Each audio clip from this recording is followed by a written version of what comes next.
Benvinguts al Freaky Online, càpsula 1188.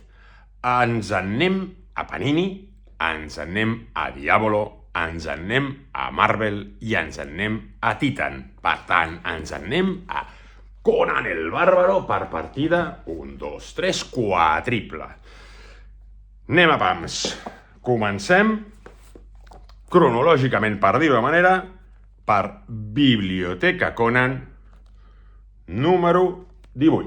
18 o 17? 18. Ai, la presbícia. Número 18. Segueix Roy Thomas, segueix John Buscema, segueix amb l'etapa clàssica, ja ha passat el número 100, ja ha mort Bèl·lit, són històries potser no tan potents, el dibuix segueix estant realment molt bé, i les històries segueixen funcionant, segueix sent l'etapa aquesta clàssica tan potent, però després de Bèl·lit hi ha una mica de baixona, encara que segueixen havent-hi, ja us dic, històries realment molt xules i que els dibuixos segueixen funcionant molt bé. En els extras, com sempre, l'escrit de Thomas, que ens explica una mica què va passar en aquesta època, i una cosa que s'acaba, que és les edicions bàrbares, que s'acaba, aquestes edicions que parlaven aquí de les edicions que havia tingut a l'estat espanyol, de Conan en còmic, s'acaba però per obrir una nova etapa que ens parlarà del Conan literari. I al final del vídeo tornarem a això del Conan literari, el Conan de Howard. També hi ha aquí una història... on està? Esposa del vampiro, no? El Valle de les Mujeres Perdides, que també es basa en un relat de Howard, que després en parlarem més endavant. Si seguim cronològicament, l'etapa que va fer de Conan, el Bàrbaro, posterior Marvel. El quart volum i últim d'aquesta etapa que va intentar de tornar a tirar endavant i no va acabar de funcionar, encara que hi ha coses molt interessants, com per exemple els guions de Zub i sobretot aquí unes històries curtes molt divertides de diferents autors. Aquesta del Conan borratxo que no s'entera de res és molt divertida. També tenim a De la Torre, impressionant, amb un parell d'històries curtes. O sigui que hi ha coses molt potents. Zub, a més d'un dels guions. Però és un número final, un número també irregular perquè hi ha diverses històries, però que més o menys ens va funcionant. I el nou número de l'Espada Salvaje, l'etapa de Titan Comics, que és el número 8.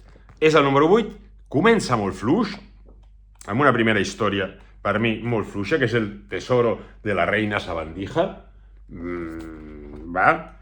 Però després la cosa es va animant. Es va animant primer amb aquesta història de Conan, també, pretèrita, molt xula, amb rotllos de moviments en l'espacio-tiempo, per dir-ho de manera. Un altre que és Vivir con la espada, que també és força potent, sobretot en dibuix en aquest cas.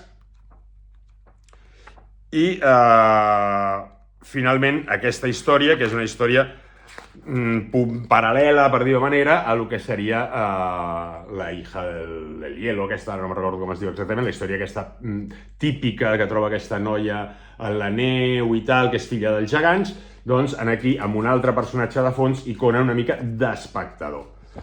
Bé, segueix l'Espada Salvaje de Conan i també segueix el Conan el Bàrbaro de Titan Comics. Ja va pel número 13. I aquí, i per això deia que recordéssim el tema del Valle de les Mujeres Perdides, aquí és una història que passa just després.